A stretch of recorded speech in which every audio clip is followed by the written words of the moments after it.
Hello everyone and welcome to a very nice game that was played by me today after I had some breakfast. Usually I like to start the day, by some breakfast. I take Meadow for a walk or I do some exercise. I play some Blitz, some Bullet, and then, you are ready for pretty much everything life throws at you. And this game is not a great game. We've both made some mistakes, my opponent and I. My opponent is a gentleman named Hanzo19. And I have no further information on him, so that's why the hoodie guy is there as my opponent, and to honor him, I'm wearing a hoodie myself, as you guys should do the same. But yeah, let's check out the game. It's not a perfect game, but it has a very nice finish. I'm sure you guys will enjoy it. So let's dive straight into it. I had the white pieces, and I opened with pawn to e4, as I usually do. I'm an e4 player myself. We have pawn to e5 by my opponent. I play knight f3, knight to c6, and now bishop to c4 by me. Sorry about that.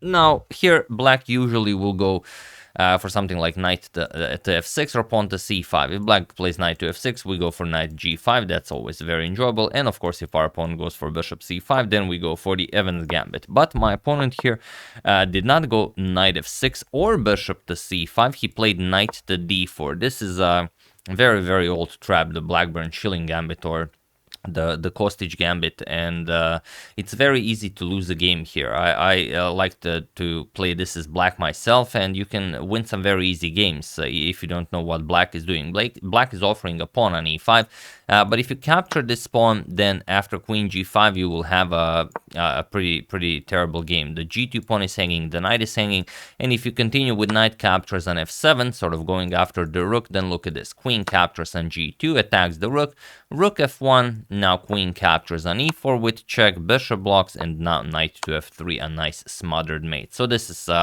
basically what my opponent wants, but I was not interested in that, as I know what's happening here. I just played pawn to c3, and interestingly, I remember last time I checked was probably in a book somewhere. Pretty sure that c3 was the move that was recommended against knight to d4, but the engine really is not impressed. The engine just says you should capture on d4, and after he captures you should just castle, leaving black with a double d pawn, and you already have a nicely developed bishop, so that's what you should go for. But okay, somehow I remember that c3 is the refutation of this knight to d4 idea, and this is what I played. So knight captures on f3 and queen captures on f3. I'm already threatening checkmate on f7. We have queen to f6 by my opponent, now defending against checkmate, and I go back. Queen to e2. I don't want to trade queens, and his queen is on a weird square, so I'm going to try and take advantage of that sometimes in the future. He played pawn to d6. I castled. I could also play d4, something like that, but I like my bishop here, and I want to play f4 captures, and I want to take advantage of that, soon to be open f file.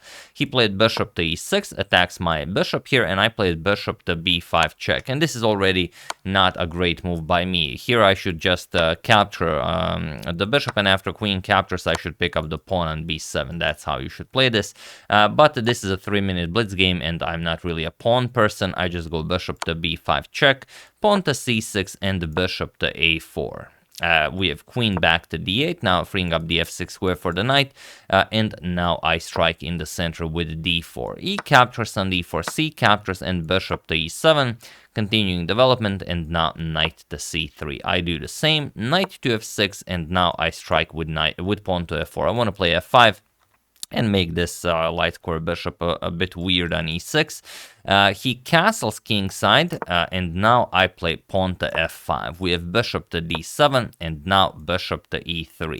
Bishop to e3, probably not the most useful move, but I wanted to play bishop to e3 and rook 8 to d1 before I start pushing. He played b6, and now I played rook 8 to d1. Also, you could just start with pawn to e5. Pawn to e5 is just beautiful here.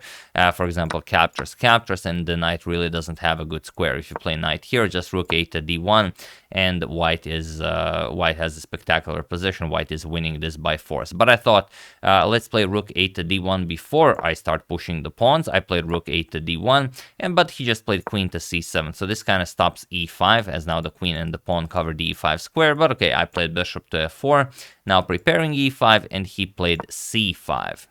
which is more often than not a very good idea. I counter in the center with pawn to e5, and now he brings the knight back to e8. I play bishop back to c2. I want my bishop here controlling this diagonal for when I bring the queen to h5 to go for some checkmating ideas.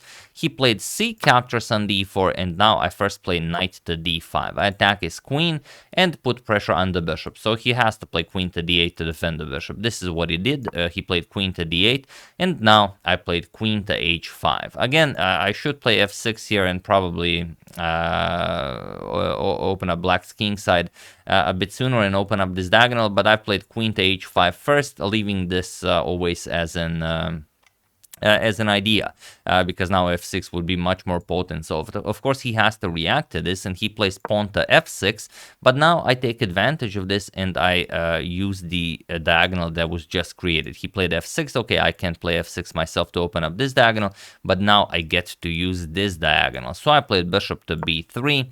Now threatening all sorts of nasty discoveries. I can move the knight and pick up whatever I want. So he played king to h8, and now I was already very sure that I was going to win this game easily. I played rook to d3, and now there isn't all that much he can do here. Whatever he does, he just loses the game. But luckily, my opponent played d captures on e5. He created a beautiful pawn chain here, and if I don't have anything, then he should be just better.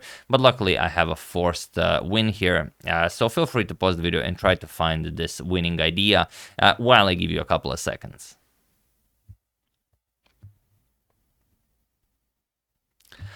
So for those of you who were able to do it, congratulations on spotting the forced checkmate in 3. And for those of you who just want to enjoy, it is queen captures on h7. This is what I played, and now, of course, there is nothing more to be done here. My opponent did not resign. He wanted to allow me to actually get the checkmate on the board. So he captured the queen. King captures on h7.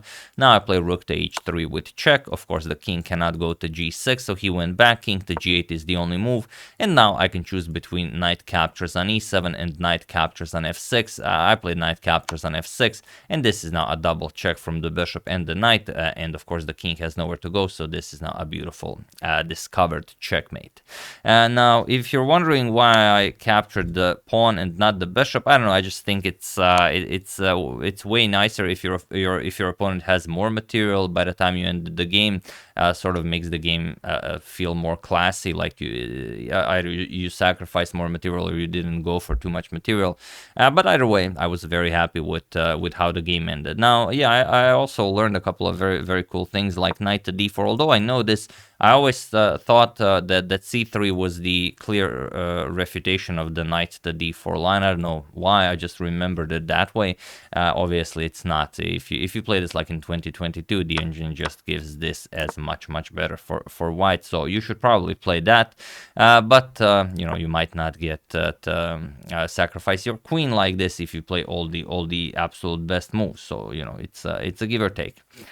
So yeah, that's the game. Hope you guys enjoyed it. I don't show my games very often, but I really enjoyed this one, so I thought you guys might enjoy it as well. And it's a very cool line that you might encounter if you play. You know, if you play e4, if you play the Italian, you might encounter this line in Blitz, especially in 3-minute Blitz games, or maybe in Bullet or Hyper Bullet.